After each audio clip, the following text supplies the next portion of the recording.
good day student naman para sa mga nagte-take ng Peoples in Earth's Ecosystem. So this is my lesson for today kung meron sanang pasok.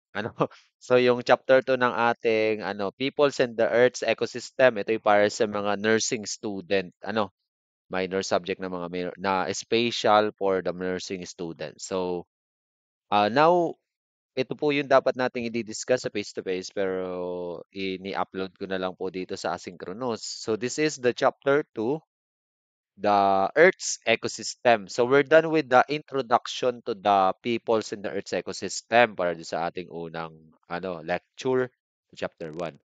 So let's go and discuss this chapter. So in this chapter, we have the following topic to discuss. We have the ecosystem structure. Ano ko nga ba yung structure ng ecosystem? Then we have the energy flows in the ecosystem. We have the types of ecosystem. We have the importance of ecosystem and the function of ecosystem. For this video, first part of the video, we are going to deal about the ecosystem structure, the energy flows in ecosystem, and the types of ecosystem. Okay. So now what is ecosystem? Okay, we'll say ecosystem, it is a community of living organisms. Yung living organisms natin, yun yung ating biotic.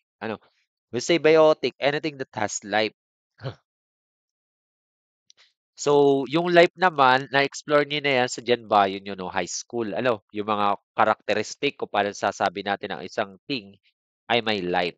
They have ability to reproduce, nagre-respond ba sila sa mga stimuli, or they have metabolism, meron ba silang homeostasis, and meron ba silang DNA. So, they are considered biotic factors. So, yan ay part ng ecosystem. So, we cannot consider that area or that specific space na ecosystem kung wala po diyang life. So, ano mong gagawin din sa life? These biotic factors interact, interact with each other. May interaction po sila. Alam naman natin yung mga interaction natin na pag-aralan natin, 'di ba? Yung mga parasitism, yung commensalism, symbiosis, So they are called as interaction. Meron pa tayo predation, yan. So nag-i-interact po yung ating mga biotic factors. And they interact with their physical or non-living environment called na abiotic. Kaya pag nilagyan ng A, means negative nung isang something. For example, biotic, nilagyan A, abiotic. No, life naman po tayo dito. Counterpart po ng biotic. So wait lang po ah.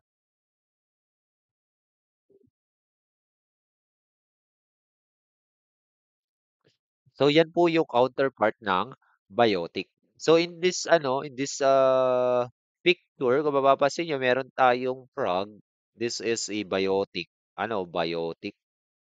Then we have abiotic like air, we have water. Ano?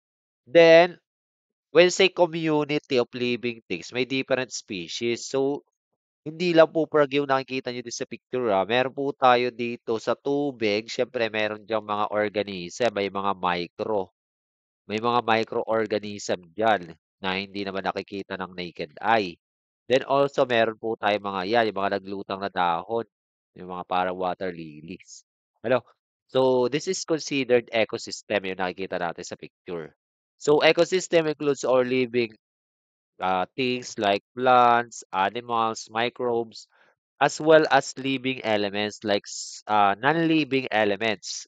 Yung mga non-living elements like soil, water, and climate, all of which have an effect on one another. And that interaction ng mga yon is called, kapag merong mga interaction na nangyayari na ganun, that area can be called as ecosystem. So, ecosystems are the fundamental units of nature where energy flows and nutrients recycled. Okay? So they can be as small as a puddle, like yung nakikita nyo ngayon, puddle, or a large as forest. Pati ocean, ha? They are ecosystem. So this is the structure of ecosystem at i-explore natin yung mga yan isa-isa. Okay? So we have biotic and we have abiotic. Yung ating biotic ay ang pinakang ano niyan, fundamentals or pinaka nagpo-provide ng energy para sa mga ano, unang-una natin ay producer, producer. They capture energy from the sun. Pero meron ulit tayong mga types na mga yan, ha. So hindi lahat ng producer sunlight po. Yung katulad ng pagkakaano nyo, plants lang po yung producer. Meron pa po tayong isa pang types ng producer. So the producer that captures sunlight use that light to provide food for itself at saka sa other living, they are called photoautotrophs. Okay? Meron pa po tayong isang producer. They are called as chemoautotroph. Hindi po sunlight ang kanilang source of food, kundi mga ano, matter or chemical na meron doon sa lugar kung saan sila nandun. Yun yung kanilang kinukonsume for energy. Ang producers, they can be eaten by the primary. We have the herbivores. Then the herbivores will be eaten by the secondary consumer like the omnivores and the carnivores. And then also we have the tertiary consumer that eat the primary and secondary. Meron po tayong tertiary, di lang na-indicate dito. And if, if yung nasa taas, nasa tuktok, wala na siyang natural predator, they are termed as quaternary. Yung mga walang natural ano predator. Quaternary consumer. Or they are also termed as apex. Tuktok na predator. Pag sinabing ito kasi mga tertiary, pwede silang maging predator kahit nga ito mga ano kasi may carnivore predator din sila. Kaso nga lang may other natural predator pa rin sila. Pero pag may predator tayo sa tuktok na wala nang pwedeng kumain sa kanila, that's called apex predator. Then we have also the abiotic that can influence this interaction nito mga to. We have the soil, air, water, and sunlight. So those interaction this structure pala, yung interaction yan will constitute the ecosystem. Okay? So we need to balance it. We need that every part or structure ng ecosystem is completely filled. Wala po dapat mawawala. Pag may nawalang isa dyan, affected ang buong sistema. Kaya nga tinawag na system. May mga components na dapat parang katawan mo. Pag may isang part ka ng katawan mo, may problema, affected ang buo mong body. Okay? Ganyan po ang ecosystem ka-delicate. Kaya dapat iniingatan ng mga tao. Next, also, i-explore natin nga yung mga parts or ng structure ng ecosystem. Unahin natin ang biotic. Ang biotic siguro na ano na natin ang definition they are the living components of the ecosystem which includes living organism like plants, animals, fungi, and bacteria. Ito nakikita nyo ngayong structure dito sa harapan nyo, itong layout na to. This is called the ecological pyramid. Ang nasa base niya na pinakapundasyon na hindi rin pwedeng mawala hindi pwedeng mawala sa ating ecosystem ang mga producers. Actually, if mawala yung producer, it can cause extinction nitong mga sumunod na nasa trophic level. Kasi one of the theory kung bakit naubos yung dinosaur, 'di ba? Isa sa theory, humara daw yung malaking comet or asteroid sa araw. Na yung naharaan yung araw, hindi naka-penetrate yung sunlight papunta sa Earth. That's why nalipo lahat ng producer. So yung mga dinosaurs na kumakain ng mga plants, siyempre wala silang source of food. Sila ay obligate kasi sa plants only, design for the plants, yung kanilang structure, anatomy at physiology. Hindi sila mabubuhay na walang plants, yung mga herbivores na dinosaur nun. Ngayon, nung naubos din ng herbivores dahil wala yung mga plants, dahil nga nag-freeze ang mundo, dahil na sanggahan, yung mga sumunod sa trophic level, wala na ding magiging mako-consume. Wala na rin sila mako-consume, yung mga secondary. Then, naubos. yung mga hari dati na living organism sa mundo. According yan ano, scientifically ano, speaking. So, all of the living organism, biotic factor may interaction. Tandaan nyo, this is an example of food web. Ano, ang nakikita nyo ngayon, food web. And food web, pag tinawag na food web is a combination or coordination of multiple. Pag nag-combine po tayo ng multiple food chain, ito isa yung straight na 'to, This one is straight na yan, papunta dito.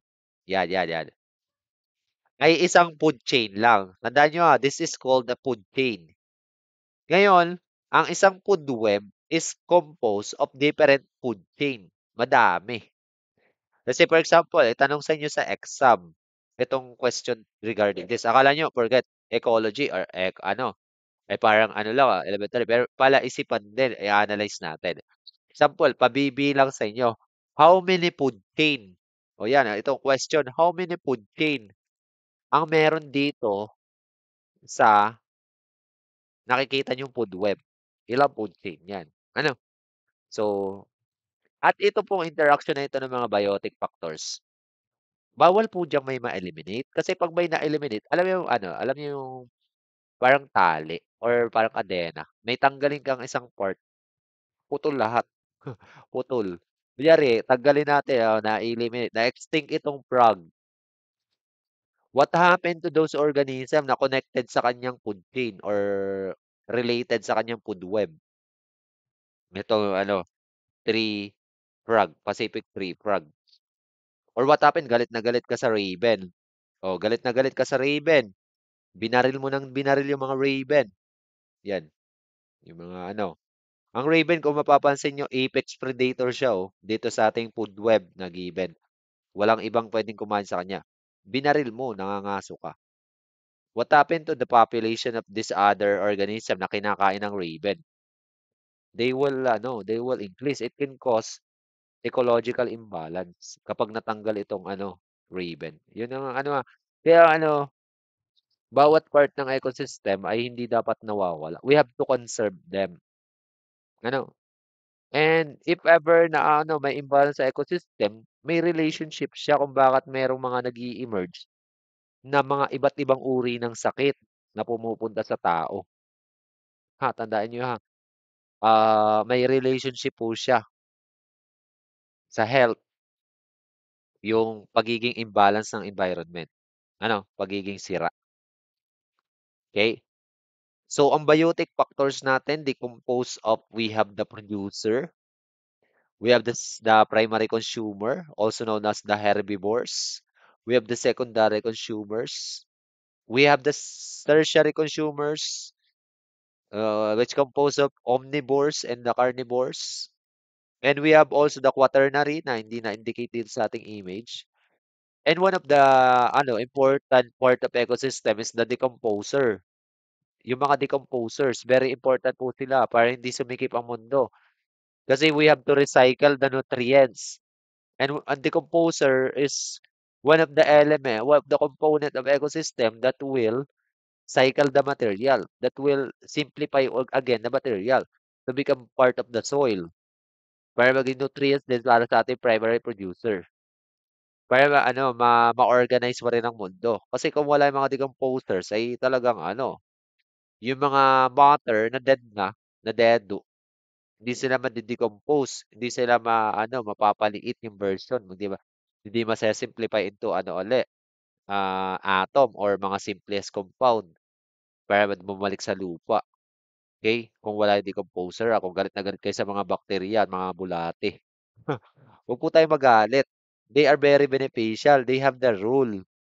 Ha? Yung mga ipis nga, kung galit ka rin sa ipis, I think they have a part in the ecosystem. Kaya nga lang dumadami yung ipis. Siguro may ecological imbalance din. Or baka unsanitary yung lugar nyo. Puntahin talaga ng ipis. Ano?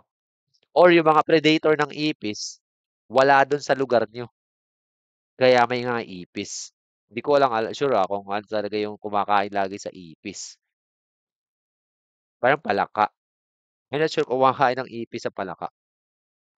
So, in terms of producers, meron po tayong dalawang type. We have the photoautotrophs and the chemoautotrophs. When say photoautotrophs, ang example po natin ay plants, algae, cyanobacteria, at saka diatoms. Okay? May pasintabi po doon sa ating sa aking ano dito, sa aking doggy na tahol. Okay? So we have the ano, they are ano, ang simplify lang ano niyan ay sila po ang gumagamit ng light, light. Ang mga chemoautotrophs naman, gumagamit sila ng chemical or matter, as a source of their energy. Ang example po ng ating mga photoautotrophs, we have the plants because of their chlorophyll. We have the algae, cyanobacteria, and diatoms. Kung mapapansin nyo, those that contains chlorophyll, chlorophyll kasi pigment po siya that capture energy from the sun. Yung chlorophyll that contains from the cell wall, from the plant cell, yung chloroplast, yung organelle na chloroplast, nandun yung chlorophyll. Pero may other organism na nag-adapt din na may chlorophyll katulad ng cyanobacteria. Okay? Ang chemoautotrophs sa example po natin yan, mga hydrothermal vent bacteria. Pag sinabing hydrothermal vent, mga paravolcan sila sa ilalim ng dagat sa ocean. And may mga naninirahan po ng bakterya. Ang pagkain po ng bakterya ay yung inilalabas na something dun sa hydrothermal vent na yun. Ha? They process that as their source of energy. And then yung mga hydrothermal vent bacteria, syempre food din sila ng mga primary consumer. Okay? So, yung primary consumers, generally speaking, in terms of nakikita nyo ng actual, herbivores. Pero hindi lahat ng primary consumer herbivores kasi may mga primary consumer din ng chemoautotrophs. Hindi naman po ang mga chemoautotrophs ay ano eh, hindi naman sila plants. They usually bacteria. For example, dito, hydrothermal vent bacteria, we have the nitrifying bacteria, yung para sa nitrogen na cycle. We have the methanogens. They are example of chemoautotrophs, baka lumabas sa exam. Hydrothermal vent bacteria, nitrifying bacteria, at methanogen. Okay? So they are the type of producers. Next, we have also the primary consumers. Yung primary consumers natin nahahati sa dalawa. We have the generalists and the specialists. When we say generalists can eat wide variety of plants and also producers. Iba't ibang klase ng plants and producers kaya nilang kainin yung mga generalist na primary consumers. Ang example po natin ay kangaroo. Yeah, like what you see, we have the kangaroo or deer. No, that's not kangaroo pala. Deer. Deer pala, deer. And we have the rabbit. Okay? Yung mga yan po kasi hindi sila pero hindi naman lahat, hindi lahat baka naman sabi generalist, kidali-dali ka kung ano-ano ipapakain mo diyan sa rabbit mo. Ano? So, tignan niyo rin kung anong gusto nila. Pero madaming klase ng halaman na pwede nilang kainin. Hindi katulad ng mga specialist, isang specific plants lang. Doon sila naka-depend. Isang specific plant. Sample ang koalas, eucalyptus lang po. Ang panda, bamboo. Pag nawala itong eucalyptus, extinct na ang mga koala. Kasi doon lang sila nakadepend. Yun lang po yung Kaya panatiliin natin i-conserve ang bawat kasi connected yan sa other organism. Next, secondary consumer naman po, this composed of carnivore and omnivores. Ang example mo natin, owl, spider, snakes, and lions. Talagang lang sila, meat. Ang omnivores naman, they can eat both meat and plants. Example lang, bears, mga bear, kumakain sila ng both fish or iba, ng meat din, tsaka ng plants. O, kita nyo sa picture, kumakain siya ng plant. Ang chicken po kumakain din ng meat. Akala niyo ang chicken puro patoka o may alaga akala patoka, mga plant-based. kumakain din po sila ng karne. 'Pag binigyan niyo yung mga karne, yung mga chicken, tutukain niya ng mga chicken, lalo na yung mga kaber, ano, yung malalaking chicken. Then also the raccoons, omnivores din po ang raccoons, they can eat both plants and meat. Example, itong nakikita niyo kumakain siya dito ng clams, yung laman ng clams, meat po yun, kinakain ng raccoon. Then also kinakain din ang corn, ano, they are omnivores. 'Pag tinanong sa exam, baka yung raccoon akala niyo carnivores, carnivore ang raccoon, ha. So 'pag sinabing secondary consumers, they can eat the primary consumer. Usually ang makikita niyong mga kinakain ng mga secondary consumer puro primary or producer. Ang kumakain ng both producer at primary consumer ay omnivores, tandaan niyo omnivores. Ang kumakain ng ano lang, ng primary lang na consumer, ng mga herbivore, ay ang mga carnivore, okey? For the next level of our ano, biotic factor, we have tertiary consumer. Ang tertiary consumer po ay usually they are, ah, tawag dito, they are carnivores, okay. 'Yan, nakakita niyo na po yung mga picture. We have lions, eagles, dolphins. Ang dolphins pala carnivores po talaga siya. Isda lang ang kanilang, kinakain. Then also the wolves. 'Pag sinabi namang tertiary, hindi siya katulad ng ano, secondary. Ang tertiary po, they can both eat both primary and secondary ang kinakain ng mga tertiary. Kahit yung mga nakita niyo kaninang mga ano, secondary, kaya din nila kainin, okey, 'pag nasa level na ng tertiary. Hindi katulad ng mga ano, mga, secondary consumer, primary or producer sila. Ang tertiary naman, both primary at saka secondary na kaya nilang kainin. Yun po yung ano, tertiary consumer. And 'pag wala po tayong natural ano, ah, predator, ang tawag ay apex predator na. May isa pa po klase, ng ano, ng tertiary consumer. We have also known as omnivorous. Yung isa carnivorous sa tertiary. Yung sabi ko sa inyo, meat, pero primary at secondary kinakain. Ito namang omnivorous, kasama po tayo dito, ang humans. We can eat both primary and secondary consumer. Kumakain tayo ng mga meat ng baka, kumakain tayo ng mga meat ng kung ano-ano. Lalo na yung mga mahilig diyan magpulutan ng ano, ng mga bayawak ano, mga sawa. O kung ano-ano kinakain ng atin. Kaya under tayo ng tertiary consumer. Wala po tayong ano, pero ano, possible kaya nasa tertiary consumer lang po tayo. Kasi meron po tayong natural predator. Pagka ika'y lumigo sa dagat na may great white shark, puwede kang kainin ng great white shark. Natural predator mo 'yun kasi ano siya, instinct niya talagang kumain.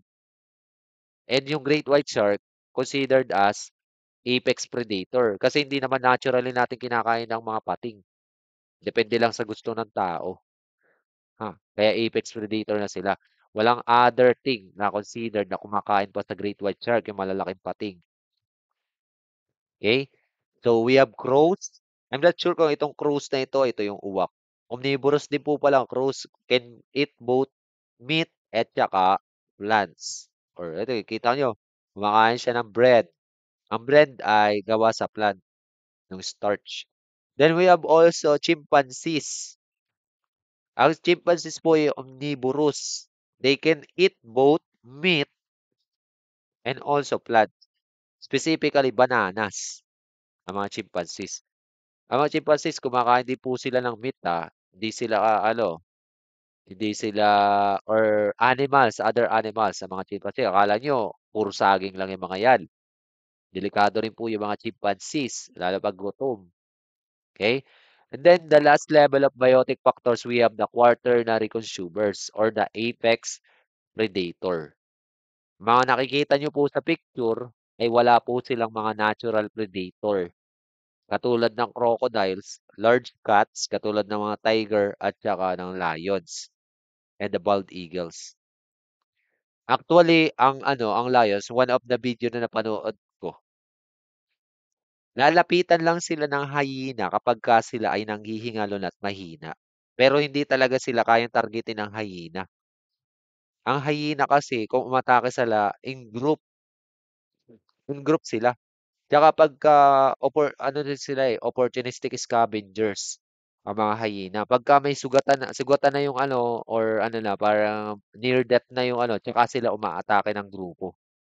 Kaya doon sa video na napanood ko, tinalo ng hyena yung isang lion.